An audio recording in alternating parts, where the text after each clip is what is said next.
What's up, guys? It's LeetCoder. This is LeetCode 238, product of array except self. We're given an array like this one here, 1, 2, 3, 4, and we want to return an output array where each element in the output array is equal to all of the other elements except for the element at the current position multiplied by each other. For example, this position here, index 0, we want to return 2 times 3 times 4. Which is equal to 24. At index 1, we want to return 1 times 3 times 4, which is 12, and so on. What makes this question interesting is that we cannot use the division operation. A simple algorithm would be to get the product of the entire array, then go through each element and just divide from that entire product. Now, it doesn't particularly work well if there are zeros in the array, because you can't divide by 0. Anyway, we can't do that algorithm. So what's an algorithm that might work instead? Let's see what happens when we're at this index 1 here for element 2. Essentially, we want to get the product of all the elements on the left side and multiply by the product of all the elements on the right side. So it'll be 1 times 3 times 4.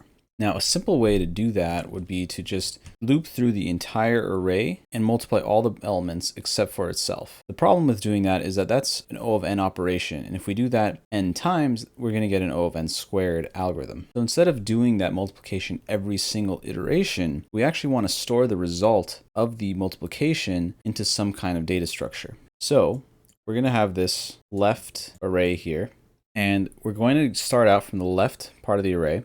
And all we're going to do is we're going to get the multiplication of all the elements left of the current element. So for element 1 here, that's just going to be 1. For element 2 here, it's going to be, well, 1. For element 3 here, it's going to be 2. And for element 4 here, it's going to be 6. Now we do the same exact thing, but we start from the right and we get the product of all the elements on the right side of the current element. So we'll start with this 4 here. Obviously there's nothing to the right, so we're just going to put 1 here. Then we get to this 3, so that's going to be 4. Then we get to this 2, it's 3 times 4. And then we get to this 1, which is going to be 2 times 3 times 4, which is 24. So you'll notice if we multiply each element on the left with each element on the right, we actually get our output. So essentially we want to loop through the array once, get all the left products, and then loop through the array a second time from the right side and get all the right products and multiply them together. This will be O of 3n time complexity, which is really O of n. And in terms of space complexity, we're going to add 2 arrays here. So that's going to be O of 2n, which is O of n as well.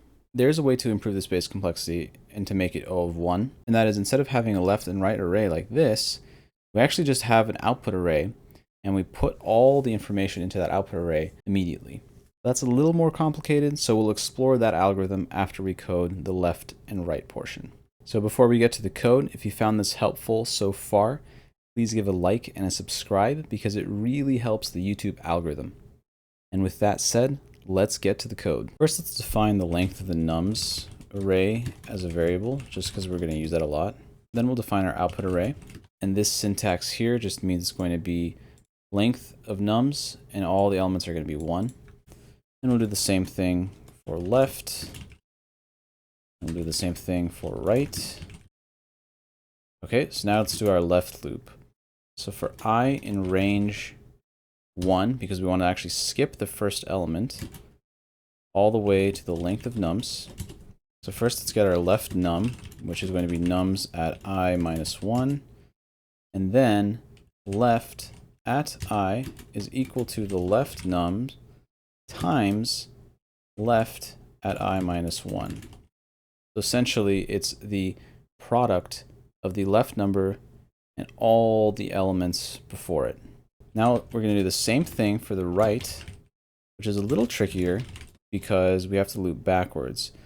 That's going to be length of the nums minus, actually 2, because we want to skip the first right element. We're going to go all the way down to 0, and so you put -1 because it's right before, and we want to iterate backwards, so that's what that -1 is there. Now we do the same thing, we get the right num. And we say the right at I is equal to the right num times the right at the right of the current element.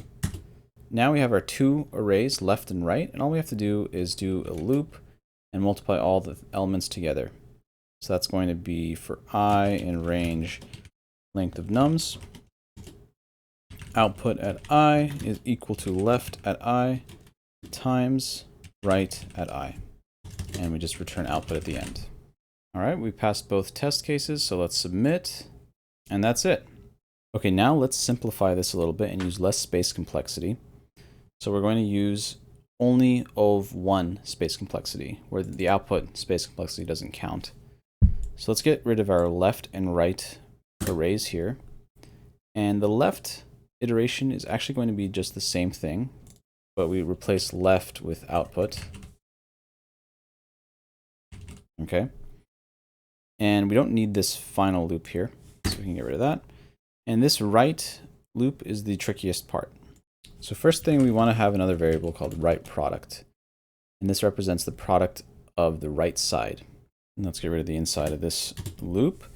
Okay, now output at I is equal to the current output at I times the right number, which is actually nums at I plus 1, times the right product.